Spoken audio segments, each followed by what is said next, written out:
everyone. Welcome into another episode of the Four Quarters podcast powered by Four Quarters Media. I'm your host, Tyler Bennett, here with you once again. Episode 29 in season 2. I don't know why I say seasons. I just keep going until whatever and say it's a season. But episode 29 in season 2 has a bit of international flair to it, if you will. We have a guest from Australia and a guest from Turkey. Was joined by two members of the Lakeland College Rustlers women's basketball program in this episode, Tori Dugan from Perth, Australia, and Bilge Topaloglu from Istanbul, Turkey. Just start to finish, a really interesting chat and a lot of fun at the same time. Learning how two players end up in Lloydminster, Alberta, or Saskatchewan, whatever you want to call it. For those of you who don't know where Lloydminster is, it is right on the border of Alberta and Saskatchewan. It's a city in both provinces, but they only have one kind of municipality that runs everything. Population of about 32,000 people, for those of you keeping score at home. I didn't know much about Lloydminster, to be completely honest, until I Googled it before the episode. We had Rustlers head coach Chris King on the podcast a while back. Did some research on it then as well. But yes, you're going to hear Lloydminster, Saskatchewan, Lloydminster, Alberta. It's the same city in two different provinces. There's your fun fact of the day on Lloydminster, Alberta. Again, or Saskatchewan. I don't want to discriminate against whatever side of the border you live on. But from start to finish, it was really interesting to hear from both Tori and Bilge how, one, they ended up in Lloydminster, of all places. We heard about both players' journeys to the Rustlers program and the hurdles and the challenges and the injuries that they've had to overcome to get to where they are now, having just won the ACAC gold medal last year and unfortunately having nationals canceled due to COVID. We got their emotions in the moment when they won, and then looking back at it and everything else that led up to that moment, kind of what that was like for them, both in the moment winning the title and then now having time to look back on it and reflect on everything they've had to overcome to get to that moment. So that was really interesting as well. And then they also shared kind of how they got through quarantine, COVID, and they mentioned, I don't want to call it an activity because it's not an activity for Canadians, but they made it sound a lot more fun than we find it to be.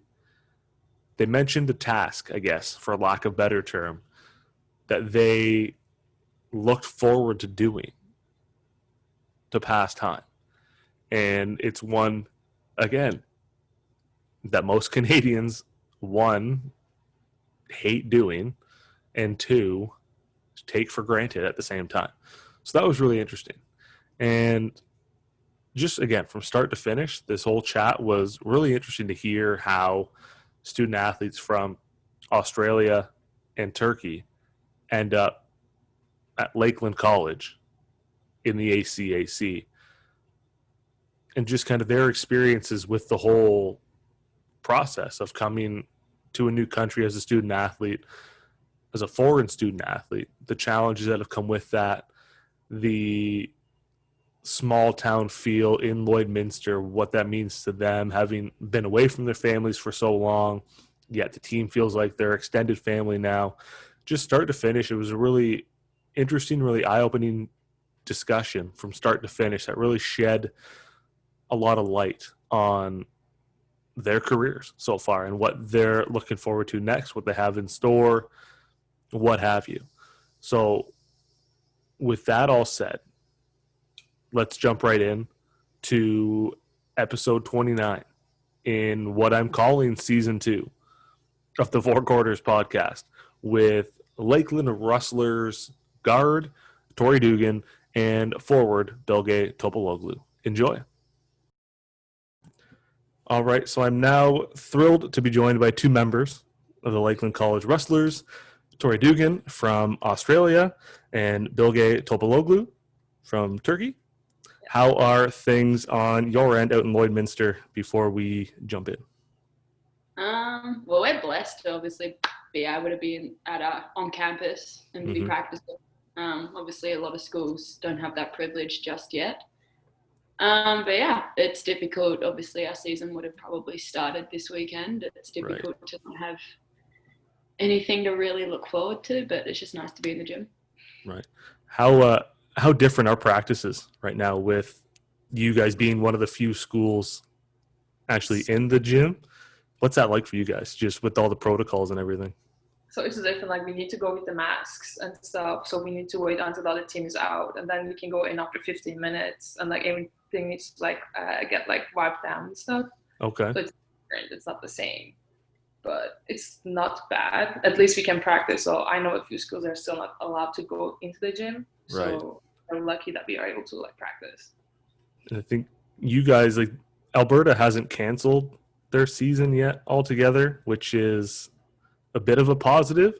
Out here in Ontario, we're pretty well shut down. So we see schools out here, nobody's in the gym. We see schools like you guys practicing seemingly every day at some point. Yeah. We're just over here just kind of, doing whatever we can. So we are very envious and jealous of the access you guys have. Well, yeah, we have to keep reminding ourselves that as frustrating as it is, they're obviously, Ontario don't have a season at all, shut down. We have that little bit of hope that we might have something. So. Right. And it's lucky, because it's a small place, it's not a small town, so we are able to do stuff here.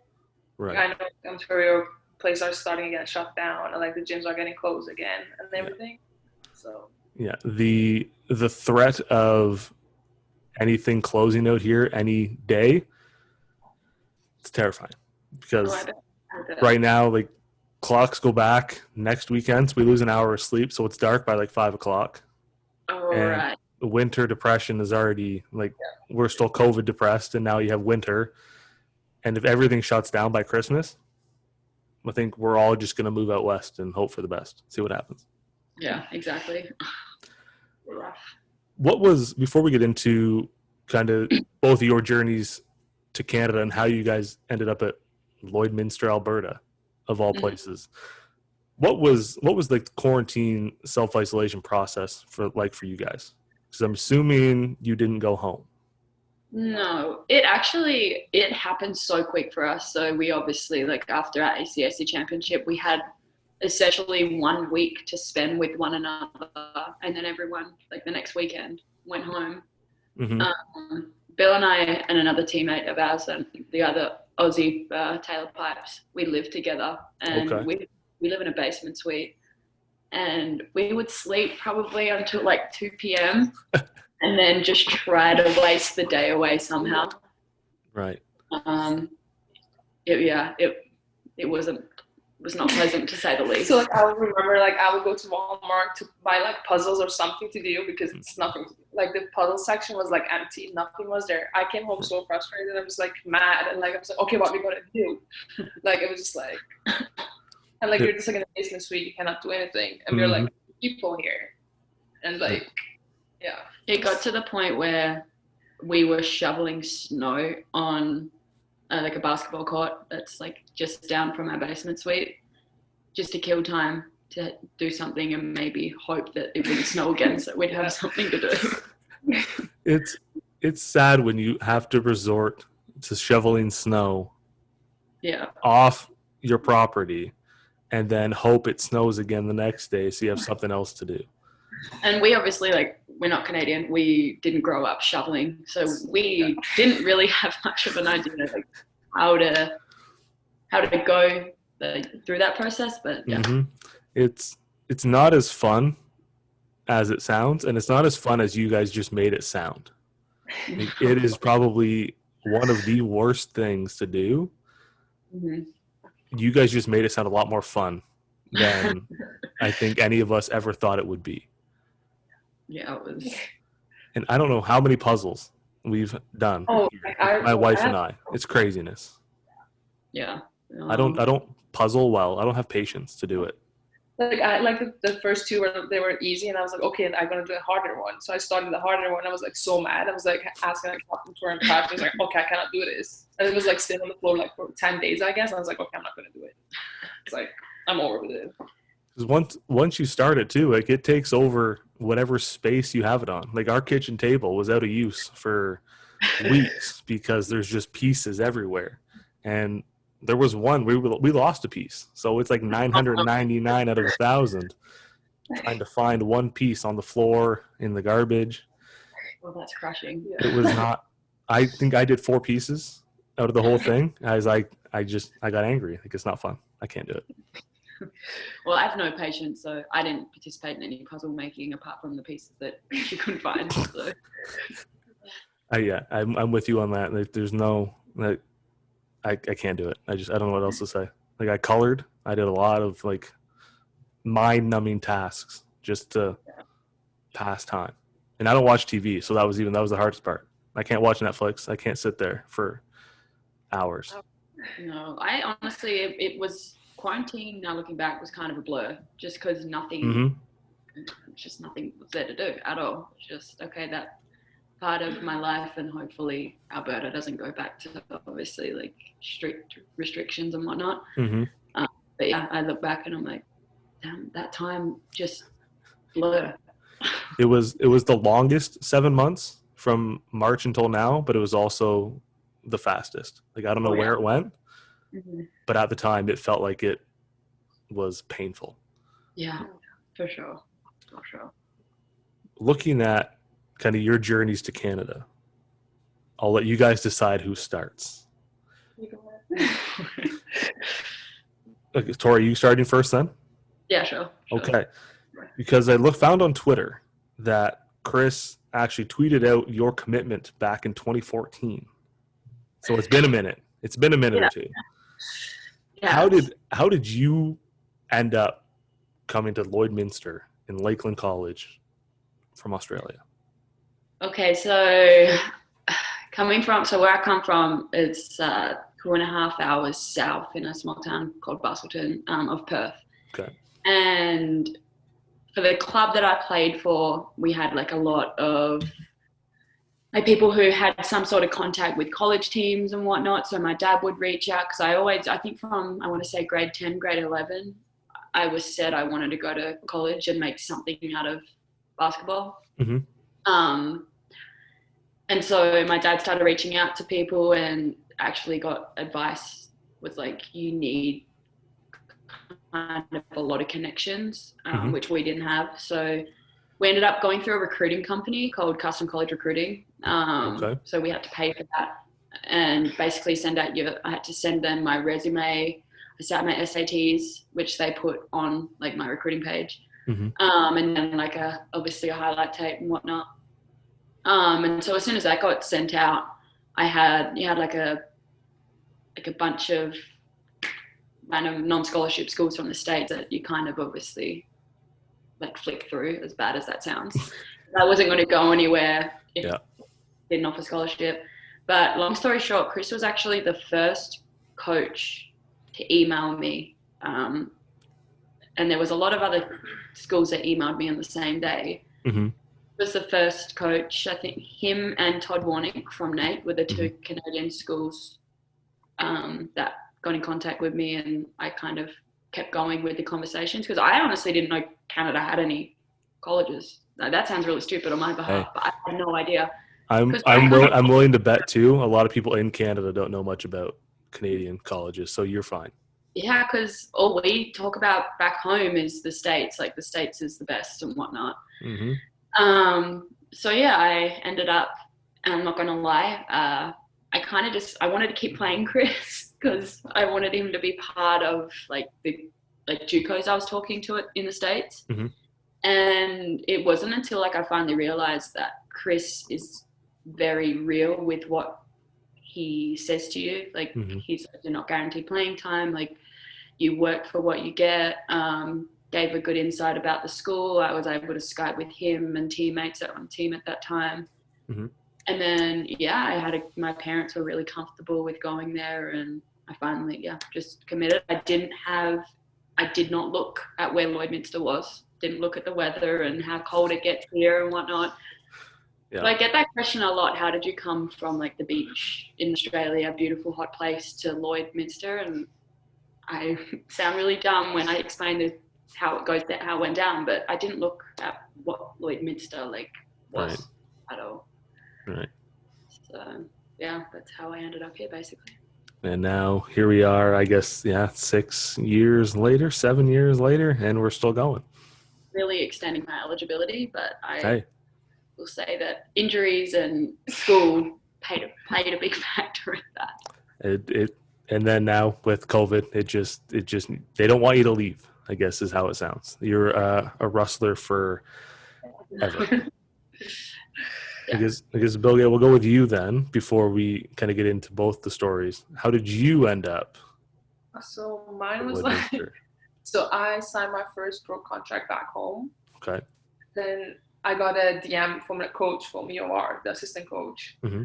And then he was like, oh, like, do you want to study in like Canada? And I was like, sorry, like I can't, I just like contract for 3 years. And then he's like, oh, we'll like find a way or something. And I said, no, like I don't want to come. Mm-hmm. I'm making money, so why should I come? So my first year, so my teammates were like Candace Parker and stuff, and I'm just on the sideline, just like clapping them. I was like, good job, girls, because you cannot the practice. Like you're just on the baseline, I'm watching them. Mm-hmm. And I was like so mad at this point. I was like, okay, like I don't want to do this, so I'm gonna go to Canada. Mm-hmm. So Regina sent me like an invite to come and visit like for 4 or 5 days to see how it is over here. Mm-hmm. I liked it. I finished my high school back home in Turkey, and then I was like, okay, I'm gonna leave. So I got injured. I turned my ACL twice at that point, and I was like scared. I was like, oh my God, the school's not gonna accept me. Mm-hmm. Anyways, they accepted me, so they were like, it's fine, like you can just still come. I was like, okay, cool. So the first semester, I went to UR, like University of Regina for CIS, and then I didn't play the first semester, but the second semester, I was like still not able to play because I was not in shape and like just after injury, you just can't move basically. And like at that point, my English was like not good too, so I failed one of my classes. So I didn't have the 65 GPA, so I was not eligible to play. Okay. So I went back to Swiss. I was literally watching Netflix. I got a mail from my coach, and then he's like, "You're not allowed, like you're able to come, but you're not going to get the full scholarship if you come back and stuff." And I was like, I literally turned like white. I was like, I don't know what to do. Like I was not accepting this. Anyways, and then he told me like, the coach like named Chris King is apparently like that would like to have me because I was still eligible to play for ACAC. Mm-hmm. And then I started talking with Chris, and then he was like you're gonna get the same scholarship over here if you want to come and stuff. And I was like, at that point I didn't care about anything. I was just like, I want to go back to Canada and play. So I accepted, and I was like, okay, like I'm down for it.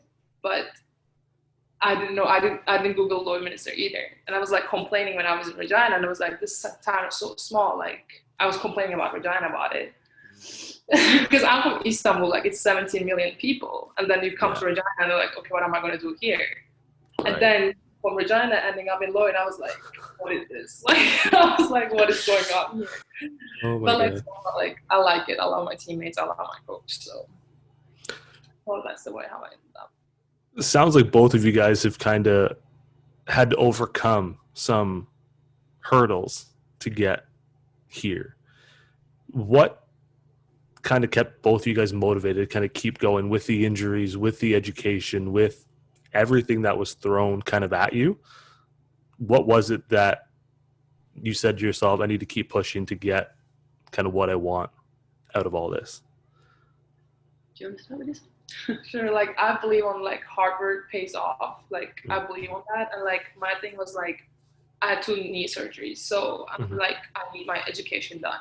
And now I'm looking to my friends from back home. For example, like my friend, she's 4 years older than me, and she's still like, you know, like she's taking classes, but she's in the first class still. So I'm like, if I want to do this in a way, like I need to be successful and like I need to have my education first. Mm-hmm. Like I love basketball. Like my dad is an old basketball player and everything, but like after 2 knee surgeries, everything, when you see the real life, like the pro life and stuff, it's like, okay, like I need first education. So that was the point me pushing and like being here. I was like, that's the thing that is motivating me, is like having my degree, make my family proud, because like me and Tori, like we left our family and came here for this degree basically. Mm-hmm. Okay, basketball, but like the first things are degrees. Yeah. So we are pushing for that hard, and sometimes we get frustrated because like it's like something happens and no one like cares about it. Me and Tori, like, why do they not care, like, and stuff? But like their family is here, everything is here. It's not that hard for them to push that hard.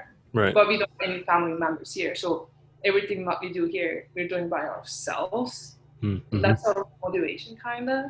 Mm-hmm. I for sure agree with the education part. I would be lying to you if I didn't say that I am here more so for basketball, because just with my ego. But I think with me, I took for granted in my first 2 years how good you have it as a college, like as a student athlete. So after my first 2 years, so I left in 2016. I didn't get my GPA and I took a year off, stayed home. I decided to take the full year off so I could get my scholarship back the year after. So I stayed home, played in our semi-pro league, and I ended up 5 games in tearing my ACL.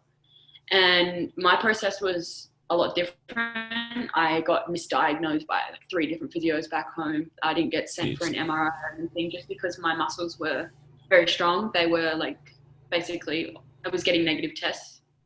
And it wasn't until, so I got sent back to practice early, and wasn't ready to go, obviously, and ended up feeling a snap in my knee again. Then went to a specialist, one of the specialists back home, and he diagnosed me, said, you got to get an MRI, but you for sure have torn your ACL. Mm-hmm. So anyways, I had the dreaded conversation of telling Chris that I'd actually torn my ACL. And I just obviously figured that I wouldn't have a scholarship. Mm-hmm. Basically, I was going to be done for. But I Skyped him and he said, your scholarship's still going to be here for you. Like, I see you being part of the program in the long run, which I'm forever grateful for. And then I took the year off. Like, I came to Lloyd but didn't play at all. Okay. And I think that was the best thing I could have done, being an outsider looking in from a coach's perspective, seeing how different practices are when you're not in them. Mm-hmm.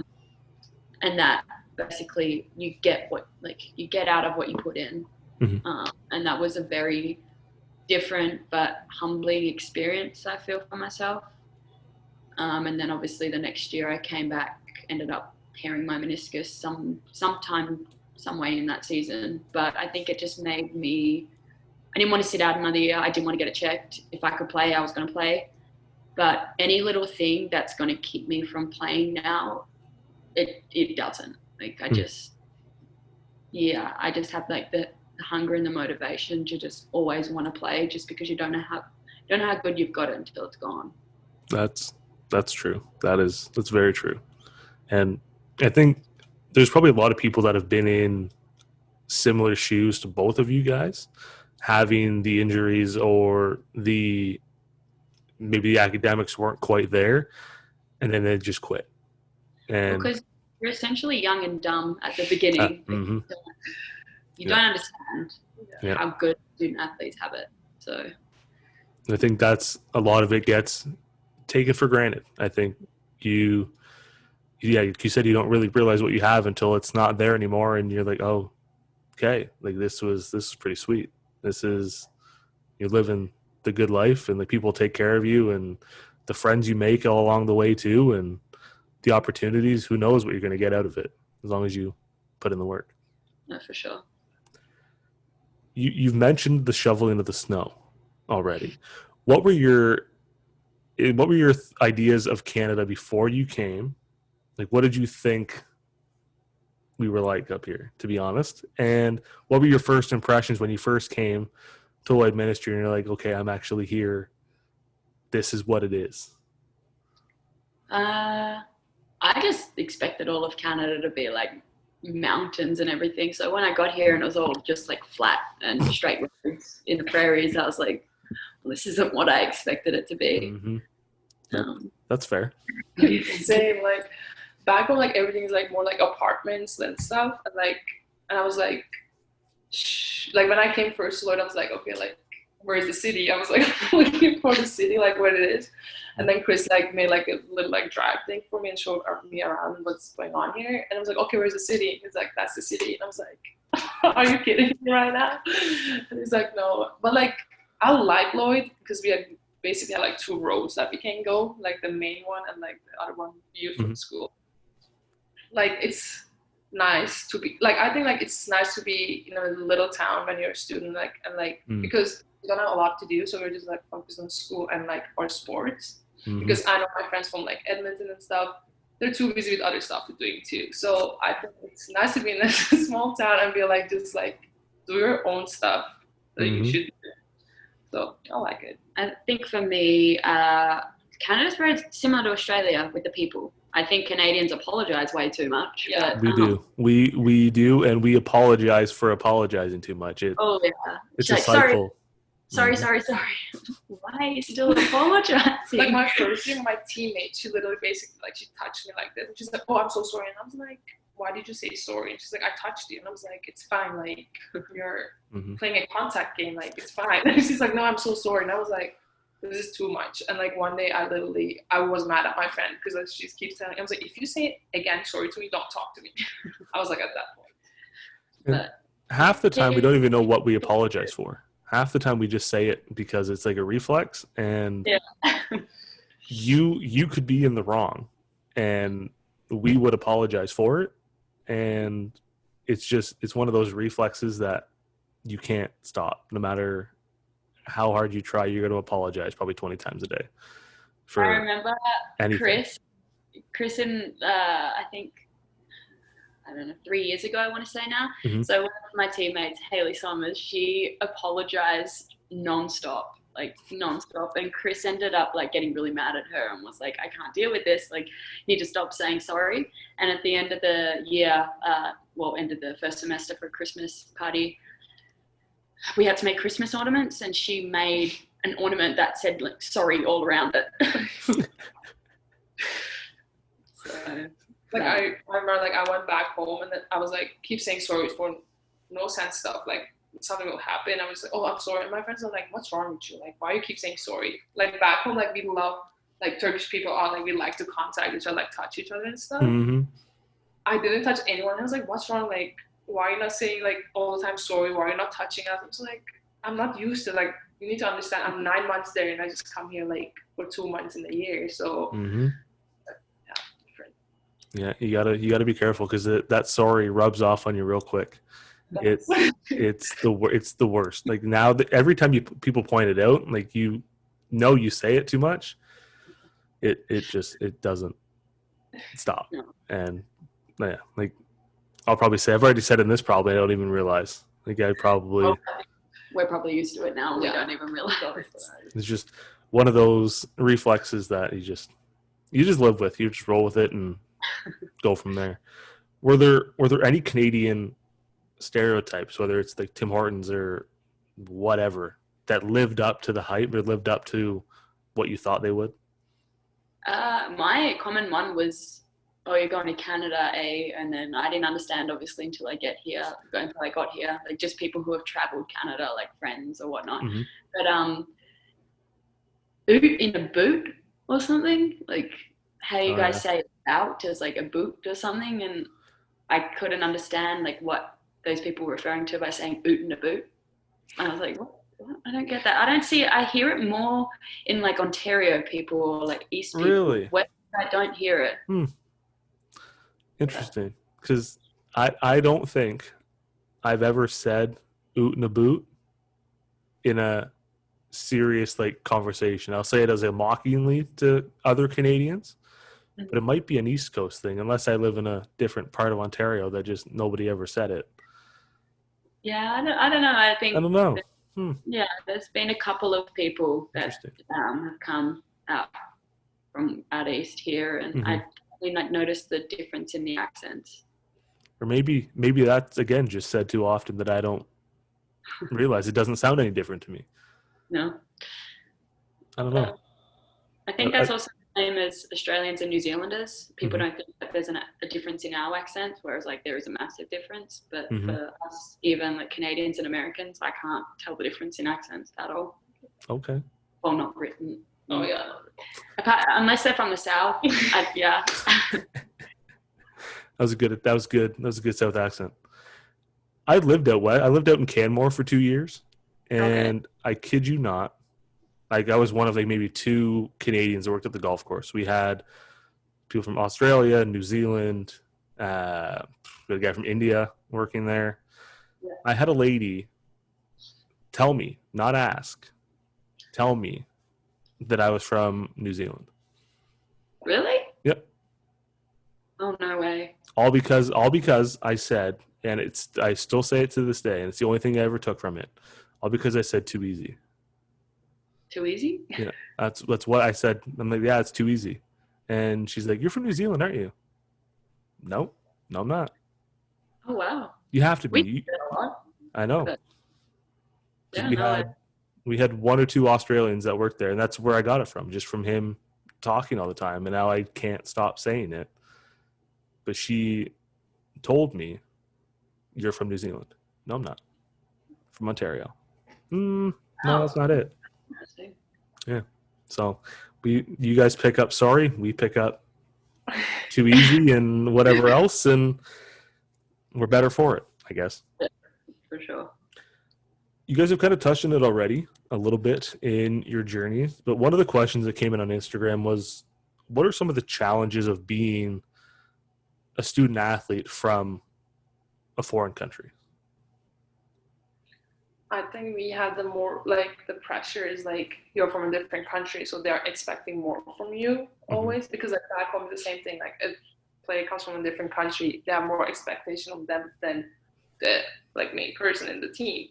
Right. So when you come here and like basically like the way it works is like you're getting scholarship. So that's the way how you get paid, and like you need to pay that back and like do your job in a good way. So I think like that's the pressure on us. Like, okay, I'm from Turkey, she's from Australia. Like we need to be good and like dominate the league, the team and stuff, and like show the best what we can do, and help our teammates out and like to make them better. So I think that's the pressure that we have. And like from the outside, everyone was like, oh, like she's from Australia, she's from Turkey. Like they saw like different styles, like they know the basketball better. Like we don't know better, but like we just have like maybe like more, how do you say that, like overlook, like how People are looking to. Yeah, exactly. So I think that's the thing. Anything you want to add, or is that pretty much the same thing? Yeah, obviously like the struggles of homesickness, they hit hard a lot, like different times of the year. I think Christmas for sure is a very hard time. And it's hard to stay focused, especially when you see your teammates going home all the time. And I guess we're happy for them for sure, but we wouldn't be human if we didn't feel a little bit jealous, if that makes sense. Right. Yeah.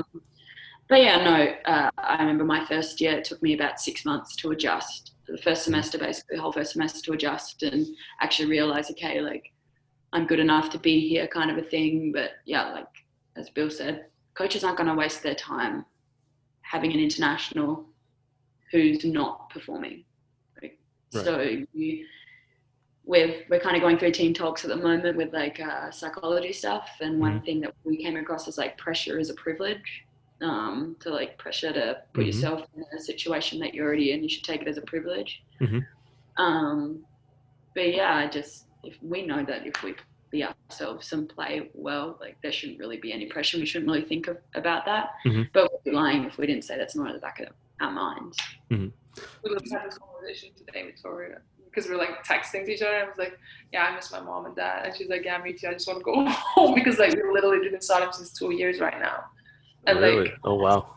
Yeah. Okay. So, like, and I'm the only child, and like me coming here, my mom, she was in depression for a year. She's still crying on FaceTime, and she was like, I'm missing you. I was like, Mom, like it's fine. Like I'm 22 years old. You need to get used to it. But like, it just hard, and like it's literally like I just told her today, I was like, I just want to hug my mom and dad. Like I just miss them a lot, so it's tough sometimes. I think those are things that, like, again, like regular, like you mentioned, like student athletes that are from nearby probably take for granted because they can go home whenever they want and see their family every weekend if they wanted to. And like you said, for you, haven't seen your mom in 2 years. Like that's a while. Yeah. But so on Thanksgiving, one of my teammates, she asked us like, "Oh, what you gonna do in Thanksgiving?" And I was like, "I'm gonna take the flight for 19 hours, maybe see them for." I was like, "Are you kidding me? Like, is this accepted right now?" We're just like kind of like joking, but like with me and Tori, we're like, we're just gonna be in Lloyd and like here.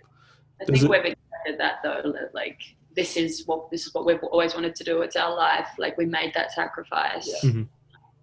There's obviously still a lot of ups and downs that come from that.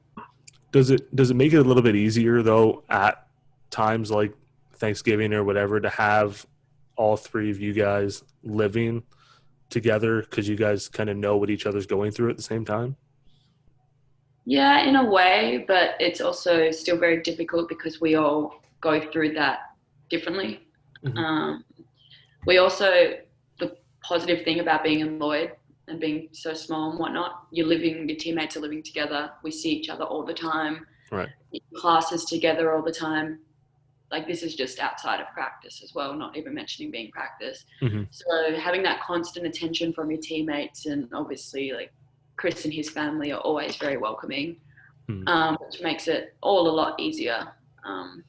But yeah, Christmas, Thanksgiving, when everyone goes home, even though you're with one another or whatnot, I find that way harder. So I prefer everyone in Lloyd. Looking at last year, you guys had strong season, gold medal, and then the year just kind of stopped. Like 2 days before nationals. Overall, though, looking back at the year, it's kind of what stood out to you guys. Like, what made it so you guys could be as successful as you were?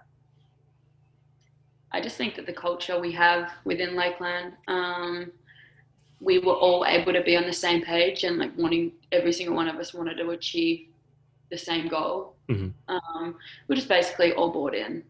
And obviously us being very close friends helped a lot. That I think trust was a big word for our team last year. No matter who had the ball or what situation would come up, like all of us had the trust within one another to know that that person was going to do the job. There's always going to be ups and downs where you get mad at your teammates or frustrated, whatever. But I think the difference was with that, we always had our teammates to pick us up. But yeah, I think just like buying into the same goal and working our butts off to achieve that was probably one of the biggest things. What was... Well, go ahead.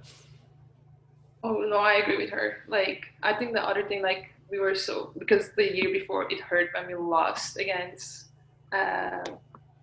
Old on the semi-final. Yeah, on the semi-final.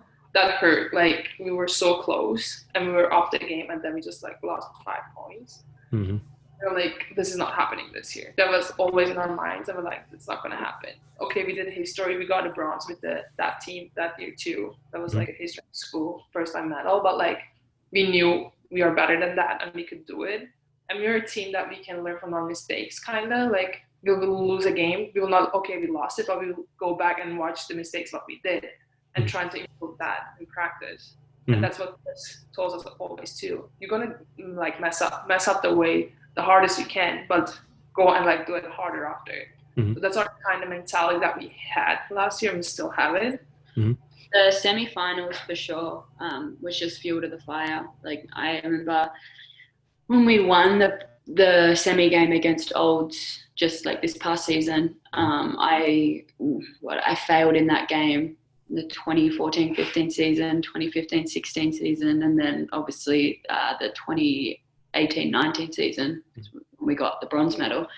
I remember going to his hotel room and just being like, we finally got over the hump and like got past that semi game, because in a way I kind of felt like we were cursed. Because those teams were for sure good enough, but it just went to show that like this team had like the fuel to the fire and was going to do anything to make that happen, regardless of us winning. The gold medal was awesome, but I think the enjoyment and the thrill winning that semi-final game, it sounds ungrateful, but it was just, I think we're all just so like relieved that we finally did it. And it sucked that what happened afterwards with nationals getting cancelled and whatnot, but just so grateful that we were able to even get the school's first gold medal for women's basketball. What were your emotions like when that final buzzer went and you guys won the gold? So I asked Chris this too when he was on a couple months ago, and he said he just kind of just watched you guys. Like, you got to step back and just watch you guys celebrate. What were the emotions like for you guys in that celebration? I think we can kind of put it together for the both of us, because I remember, and you can see it if you watch the game, Bill and I just like embraced at the end, and it was just kind of like, holy crap, like we did it. Like everything paid off. I think the culture piece is so underrated in a sense, that for what the team overcome, but for us personally, just the injuries and everything that happened beforehand was like, wow, you work your butt off. It really does pay off. Like we had that talk after when we won in the team room, after when we came back, and Bill and I kind of like just stayed behind, and we just said to one another, it was all worth it. Like this feeling, everything was all worth it. So I'm a person, I don't like running, I'm not gonna lie. And like Chris makes us run a lot, like hill sprints and stuff.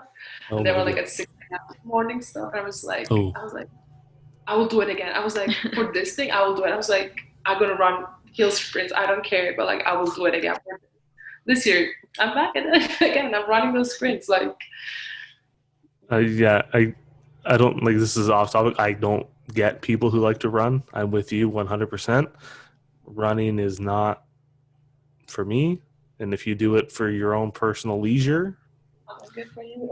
there's something a little loose up there, because that doesn't scream fun at all. No, I think a lot of us have also looked back a lot on that gold game and just fast forward it to the end to see the celebrations and our emotions. And I think there's really a word to describe it. Just like so much thrill and relief, and just it was kind of like Chris. Just I think if I could have, I would have stood back and watched just to be like, did that kind of really happen? Just your culmination of all the hard work, the trials and tribulations that you've had to overcome, led to that exact moment, and everything you said, everything just paid off, and it was all the sprints, all the recoveries, the classes you went to, all kind of led to that. It all kind of paid off. And we are not morning people. We hate getting up for the 6 a.m. stuff. Like, we are monsters in the morning. So, if he wants us to get up at 5, we'll get up at 5. Just buy into that collective goal, whether you are a monster at 5 or you're already up for an hour. Yeah. I'm with you both again. Early mornings, no thank you. Just not worth it. Like literally wake up. Like, we're not talking in the morning. Like literally we will like get ready, and like we just know when we need to leave the house. I'm not gonna say let's go to, like, we literally just walk in the same time to the door and we will leave. We'll maybe start talking in the gym, but like we'll not talk. Silence in the car ride. Yeah. It's just, you guys you just know how each other is, and you know what you got to do, and then once you get there, you've had the hour to wake up, you're fine. Yeah. But new teammates who are perky in the morning and happy, and they'll wake us up. But every day. Those they're good in doses. But some days, no matter how peppy they are in the morning, first thing, they got to tone it down. It just makes me happy, like how she comes to the team, be like screaming, like "Happy morning!" Here, I'm just like, I wish. You want to be like, shut up in a way, but we love you, and you're so happy all the time that it'll put it up. We love you, but tone it down just a bit some days. This question came in actually from another player that you guys have played against. I'm not going to say who it was until maybe after. Okay. They asked, who is your favorite ACAC or CCAA player you've played against? So not on your own team. And I paraphrased it and I added either favorite or most respected. I'm going to say my perspective. I respect and love Mo. She's playing for Keanu, the host.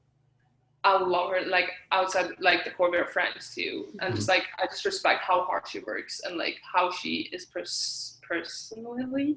She is, like, I would say Mo for me. I respect other players, too, a lot, like, Brittany, Tibor, everyone, but, like, Mo is the one, like, I literally, like, love as a person, as a player, and as a friend. Yeah, I definitely agree with that. Out of everyone, I'd say definitely Mo. She just works her butt off and will sling you to the ground, or not intentionally hurt you, but she just like goes so hard in games. But as soon as you're done, like, she's so nice, super friendly, like say how hard you battled and whatnot. But for me, I had a lot of respect for, she's done playing now, but for Sydney Hilbert, who played for Nate. Just a real hard competitor all the time. Again, really nice girl off the court. I just really respected what she brought to her team and how hard she worked, and no matter what, she's never gave up. Like, she's a really hard worker. There's so many to pick from, but I'd say current player also, I think Emily Wagner from St. Mary's is someone who I respect her game a lot. She's very, very good. I think it just shows how much talent's in the ACAC that goes so far unnoticed that, like, you could pick somebody from any team and but Mo, like, she's, like you said, she's just so tough. Like, she's so strong on both ends of the floor. Like, she just, I hate to say this, she bullies people inside. Like, she's so good, and if you're not ready, she will run you over. Oh, I've been there. I feel like she knocked me out too once. So I shouldn't call her out, but the gold medal game where she literally knocked me out from head straight into the floor, and I'm like, holy crap! Did I just get hit by a train? She's so strong, but one of the nicest people off the floor that you can talk to. And just so talented, just so. And I feel like if it wasn't for Brittany Tebow, who great player in her own right, Mo, I think, would have gotten a lot more attention than she has, because two strong bigs like that, you can only have one player of the year, and they both play very similar games, and they're both so strong. It's a shame that they went at the same time. Well, I don't want to say that North is great or whatnot, but the North plays, I think, so differently from the South. Like a lot more. You see the South is a lot more high scoring, whereas the North you probably see around 50s, 60s. Yep. And there's a lot of smaller guards in the South, whereas like a lot more bigger bodies in the North, which I think that on any given day, any post could really come out and play well. But she just consistently each week gives 100%, and obviously her stats show. You can see that she gets double doubles basically every single week. But until you actually see her play and how hard she works to earn that, you gotta respect it. When I lived out west, I worked at SAIT for a year. I think that was Mo's first year. Okay. And even then, she was strong, talented, just controlled games in the middle, and to see her now, just like you said, she's just been so consistent. Like every game, she's as steady as it comes, no matter what's thrown at her. Yeah. She was the exact same way in year one to where she was now last year. It's a shame she didn't get more attention than she's deserved. Yeah, no, I agree. She's definitely, as much as she's dominated, I definitely call her a little bit of silent achiever. That's true. Yeah. Couple questions that came in as well, center on women's sport in general. And I think these are conversations that we need to continue to have. And like I've preached it, I don't know how many times, we need to get women's games to where it deserves to be. The level of respect, attention, admiration across the board needs to be far better than it is, because I don't think it's anywhere close. Yeah. First one, what are some, in your eyes, what are some of the barriers to driving visibility of women's sport? Like, why do you think people aren't seeing as much as they should? I think social media is a massive platform for all of that stuff. You never see like WNBA playoffs, for example. You never see highlights for stuff that they do. And even when you do see stuff, you look in the comments, and I know there's always haters everywhere. But people will compare them to the guys and be like, oh, like Asia Wilson, for example, got MVP and they finally like released her highlights. In the comments, it was like, oh, like her biggest highlight of the year was a block and stuff like that. And it's just so disrespectful in a way, regardless of even if they realize what they're saying or not. But you never see scrolling through your Instagram feed any kind of appreciation for women's sports. I don't even know if a lot of people would know that there's like a women's NBA league. Probably not.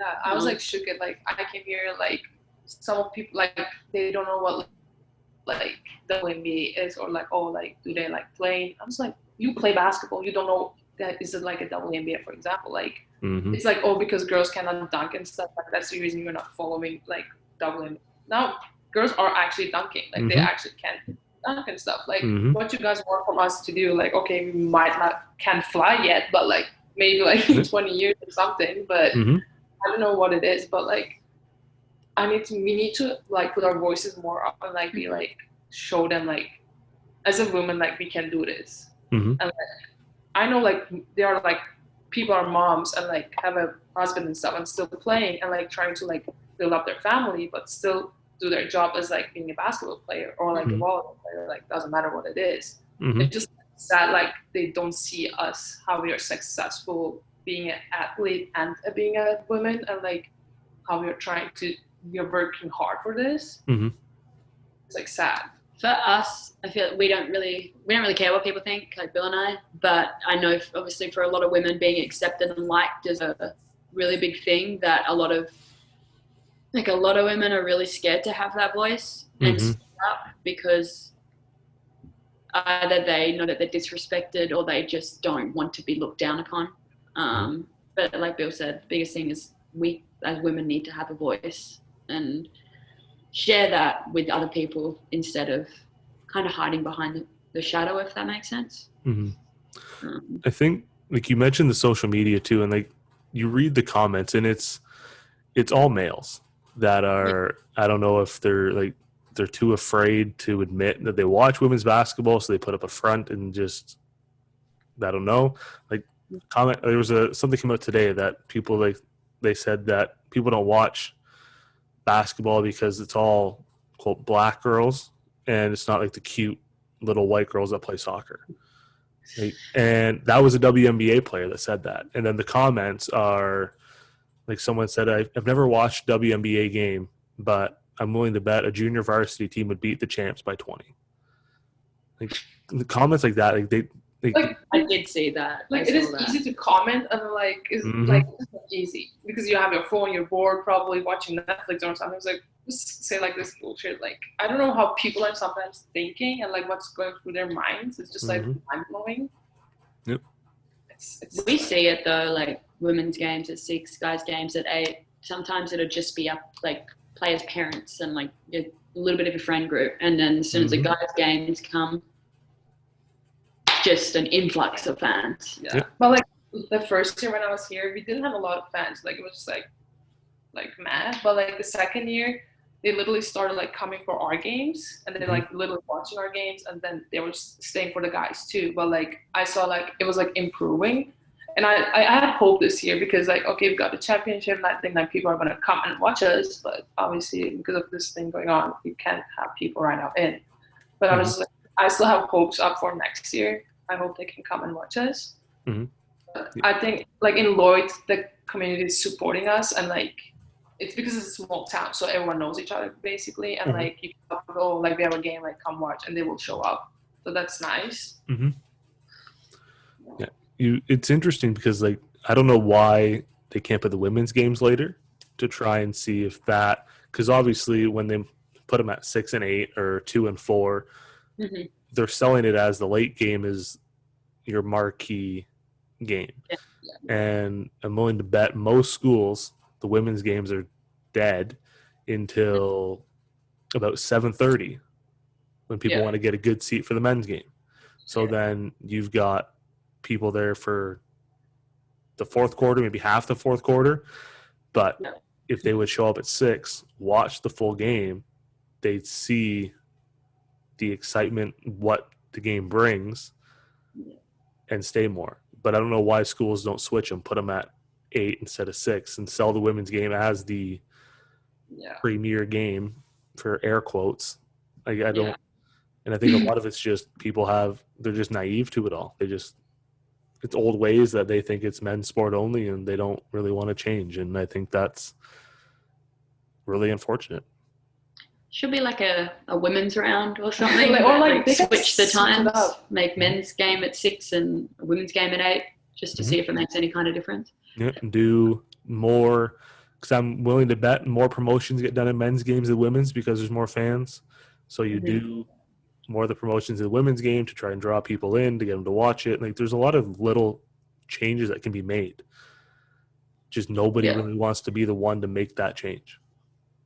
No, we fortunately through Chris and his like wife's had like a Rustlers youth basketball that they've started up like 2 years under them, and finally we started to see, and so like Bill and I and like a few other teammates would go help out at that on Saturday mornings from 8:30 to 11:30, and same with like the guys team, a couple of players from their team would come volunteer and whatnot.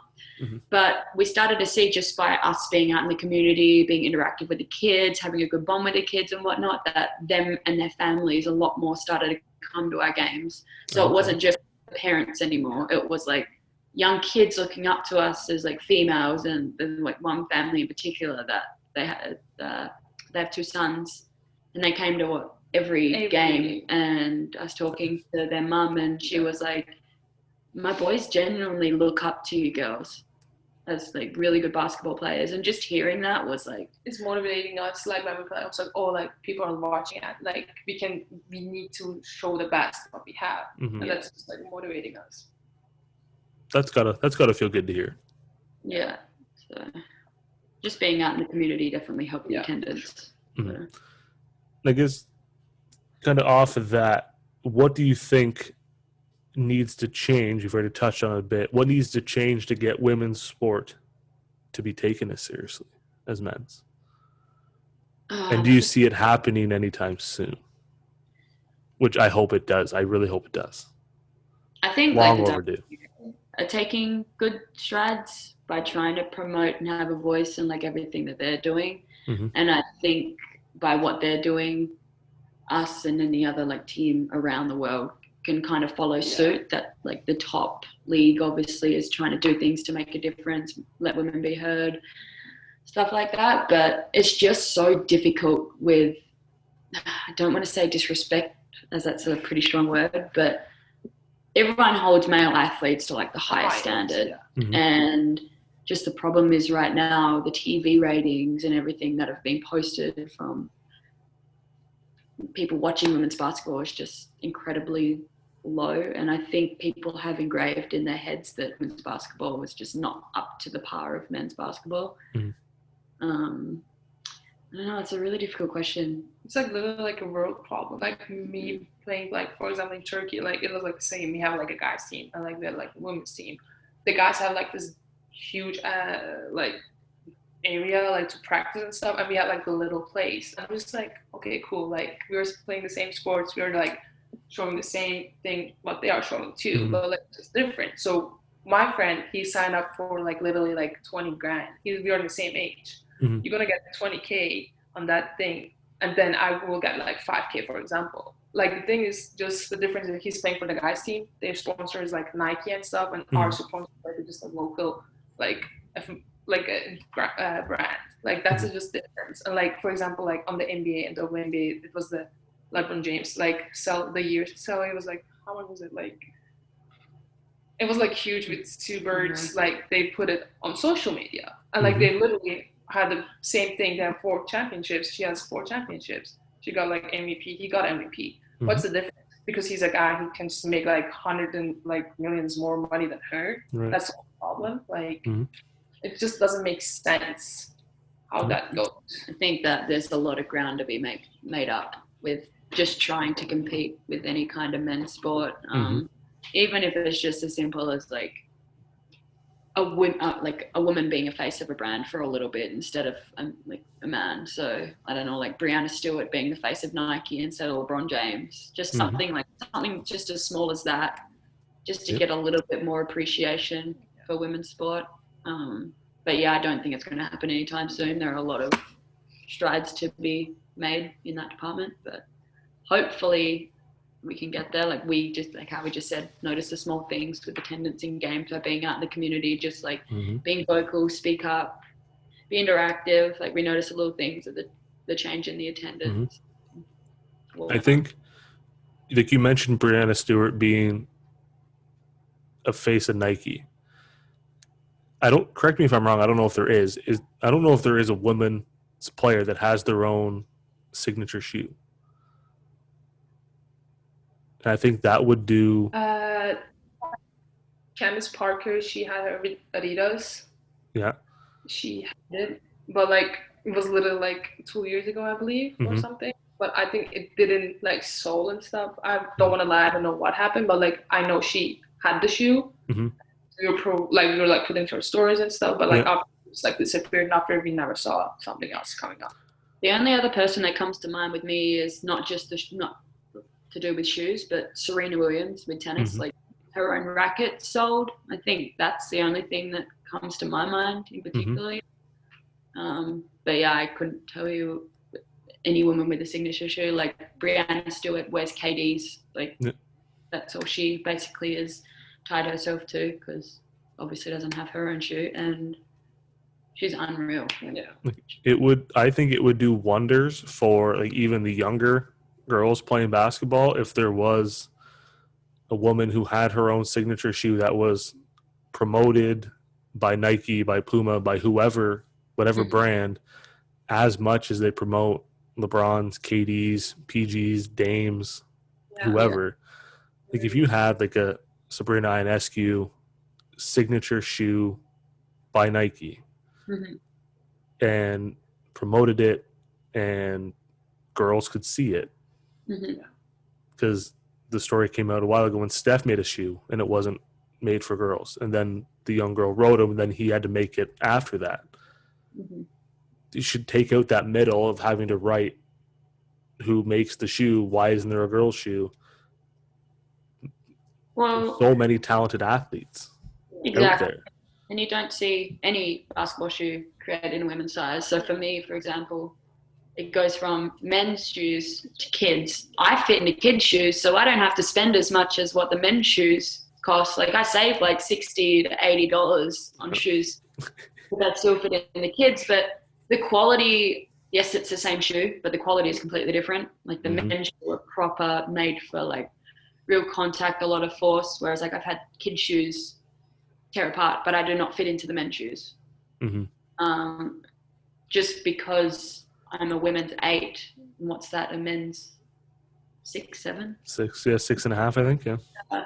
So, yeah, like I guess it's great saving the money, but you look to the women's section, it's just all casual runners and stuff like that. Yeah. There's no selection at all for basketball shoes. Like my second job is, like, my part-time job is at a sports store, and it's all men's basketball shoes, and it's always like men's 12, women's 13.5. It's always all on the men's side, and you go to the women's or the kids, and there's hardly anything. Yeah. And I think if companies put the money into investing in 1 or 2 or 3 prominent women's basketball players and market it as they normally would, be massive game changer. Oh, I agree. Definitely. Hopefully they listen to this and take our idea and then give us some credit for it. Or else we'll just have to keep doing it again. Okay. One last one that I ask everybody, it kind of ties into kind of the growing of the women's sport, but it's more Canadian basketball as a whole. As student athletes yourselves, having played the game for 3-4 years, what do you think we need to do to get the level of respect, attention of Canadian collegiate basketball to the standard that it should be at, to get people to watch, pay attention, whatever it is? What would you guys like to see done to get it to where it should be?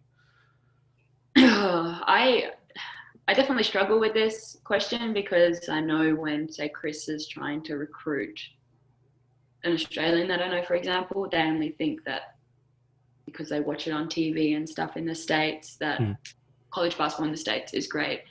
And I'm very biased to Canadian colleges, more so just to Chris in particularly. But I think, like, from my experience and whatnot, Canada is basically what would be the only real option for us. So we're biased towards that. But I don't know. I don't know, are U Sport games apart from the final, like the nationals, are they televised? They're the only ones that are televised? Really? So no, hardly any youth sports are televised. The final 8 will be. And this year it was live streamed on CBC, and the broadcasters didn't know how to properly pronounce coaches' names. Yeah, that's right. Yes. And then the highlights that made, like, Sportsnet, TSN, were 30-second pack of men's only. Oh, wow. And I don't believe I saw the women's highlights. You saw the scores across the bottom briefly, but it was a 30-second men's pack that was 28 seconds Carleton, 2 seconds final score, and nothing CCAA. Yeah, I think At all. definitely more attention obviously needs to be put into that. But I think for ACAC, you're able to watch our games and stuff like that online that we're lucky for. I don't agree with how you have to pay to watch online for other institutions. I don't agree with that because, you know, a lot of people are going to be like, well, why should I pay for this when I can watch this instead or whatnot? Yeah, I think that you should be able to watch Canadian college basketball for free on any kind of platform. But yeah, I don't even, the schooling even on that part is so much different than what it is in the States. Like, I don't think Canadian student athletes in particular are given the recognition that they should, because school's most likely harder, I'd say, than what it would be in the States. Oh, for sure. Yeah, so even that on its own doesn't get in as much recognition for what Canadian student athletes have to put in to succeed academically. But yeah, no, that's shocking that they didn't even know the coaches' names. Yeah, it was painful to listen to. Like, I had to put it on mute because, like, you hear the mistake once, and then okay, like, maybe slip up. Second time, okay, that's enough. Like, I think that's a big issue too. Like, CBC Gem live stream that's going national online. Yeah. If you don't know how to pronounce your senior women's national team head coach, her last name. Yeah.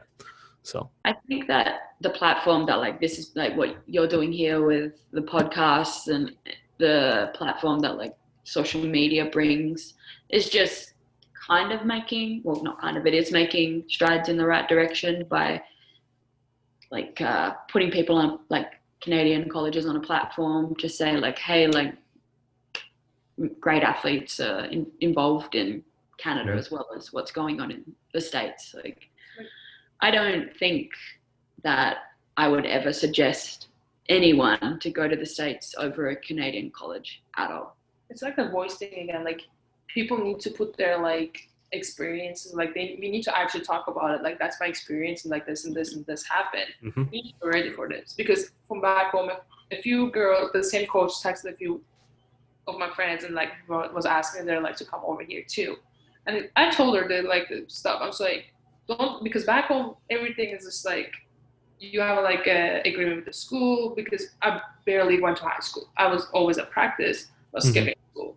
I would just go for exams, write my exams, and like that was my life. Right. And then I came to Canada and I'm just like, I need to study. I don't know how to study.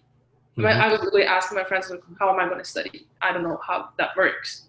So that was a struggle. So I told them, you need to be able to study, because you're not going to pass your class and be like, oh yeah, I'm here, I'm going to pass. It doesn't work like that. I've been through the thing.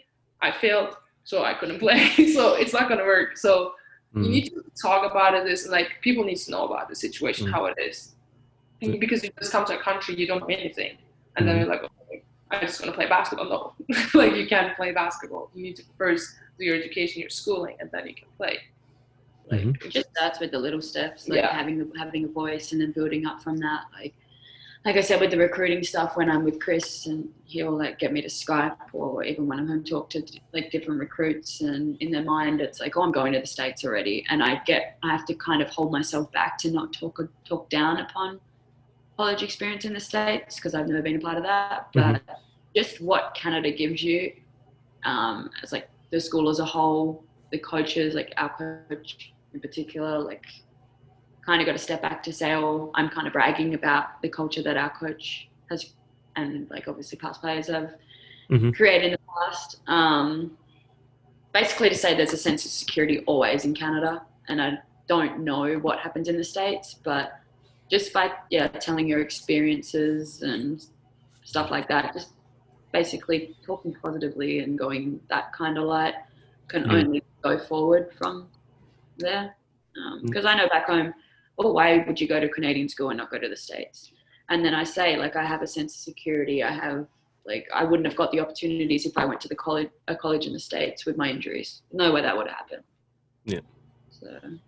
Yeah. If down in the States too, it seems like they put too much emphasis on the athletic side of it, and they kind of forget the student side. Where up here it's academic focused, and then you play basketball, but you're here to be a student first. And then, like you said, with all the injuries, like if you had went to the States, one knee injury, and they would have had a lineup of girls ready to come in. And that's how it is, because my best friend from back home tore her ACL in her senior year in the States, and they sent her home. Didn't even get to finish off her degree. They were like, nah, next one in line, see you later. And I think also that's like the biggest thing for Bill and I, like having, I won't just say, because I can't speak for other schools in Canada, I don't know, but having like such a close relationship with our coach, and being welcomed into his family and stuff like that has made this like a whole lot easier for us. And we probably, well, I don't, Bill probably doesn't see ourselves going anywhere else. I think as long, because like for me it was like, my thing was like, okay, I'm just gonna come for Lakeland for a year, bring my grades up, and then leave. That was my plan. And then it's been years now, I'm free, like I'm still here, and I'm like gonna finish it here, because like I love how Chris like trusts us, how it is, like he trusts with us with anything. He's just like great coach. Like he literally lets us do what we want to do in the court, kind of. That's the thing that I think we're successful too. Because Chris, okay, we have some stuff like our rules and stuff, but like when we play, he leaves us like to do what we want to do actually, and that we can create stuff and like play our own game. Mm-hmm. I think that brings us to our success because we are not pressured from a coach. It's like, okay, I need to do this, or if not, I'm gonna get subbed out. We don't have that in our mind. We just play our basketball, and that brings us to our goal and like makes us successful. I think as long as people can get over Canadians apologizing so much and get over the initial snowfall and how cold it is, -40. it's so different out west. Like we don't get -40 here. The first time it was -40 out there, it hit me like a wall. It gets cold. My mom and dad, they came to visit us. My mom was crying. I'm not kidding. She's like, I can't breathe, and she started crying. And I was like, Mom, like what? She started crying. Because you try to breathe in that, it's hard. It burns. It burns. You can feel it all the way down, and that hurts. Oh, I remember going for a run around one of our parks that we had like a team run, and Chris was standing at one of the finish point, and we had to do 3 laps. It's 2 degrees out, and I'm on my second lap, and I don't have a beanie on or anything, just like a long sleeve shirt, and I'm running and shivering. And I turned to Chris, and I was like, I need to stop. And he's like, it's 2 degrees. Get used to it. This is nothing. This is warm. And I was shook when I saw a person. I literally never gonna forget. It was in Regina, and I was going to my class. This girl is coming. -24. I literally took it on Snapchat. I have it still. She's getting a freaking shirt and the shorts. It's -24 outside, and I was just like this. I was like, "Is this girl right now kidding me?" Welcome. People would be like with shirts, and I was like, "Oh, welcome to Canada." Yeah. Now I'm the same though. It's like -2. I was like, "Let's wear a shirt. It's fine. Like it's not cold." As long as the sun's out, you can get away with the t-shirt, maybe, a long sleeve at -20, and then, -30, -40, okay, hoodie, maybe a jacket. And it's part of our life. we don't like the jackets. It's No. so big. I look like a monster. I'm just like 6'3" and just like have a big jacket though. It got to the point Bill would be outside and Chris's wife would see her out in public and be like, Bilge, where is your jacket? Yeah, she won't let them screw at me. I'm just like, I don't like jackets. So basically what you're saying is if it's ever early in the morning, you guys are monsters to begin with, and then heaven forbid you put a jacket on in the morning, then it's just all downhill from there. Yeah, I mean... I think international. International struggles. It is what it is. Any last words from you guys you want to add in? Any shout outs you want to give to people that may listen at home? Anything at all? I'll leave the last word to both of you if there's anything else you want to add. Shout outs. I will give a shout out to my parents. And then I will give a shout out to Tori's mom, Jody. I promised her I'm gonna do it. And then my friends from Regina, they were waiting one, and all my teammates and my coach, they were going to listen. So love you guys. I agree. Shout out to our teammates for always having our backs. Yeah. Our coach.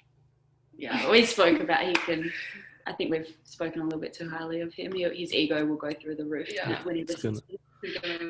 Yeah. No, we're very appreciative of all of them. Very appreciative of our coach. We wouldn't be here if he wasn't here. And then my family. Shout out, miss you guys. Emotional. No. Did not. I'll apologize for tugging on heartstrings with that. I'll say it last time. I'm sorry. But no, I wanna thank the both of you for doing this. This was a ton of fun, and anytime you guys want to do it again, there's always a spot here for you. And we'll have to get Chris on next time to see to question why he makes you guys run so often and so early in the morning. Chris. No, thank you so much for having us. Thank you. It was a lot of fun. Anytime, we'll do it again. Perfect.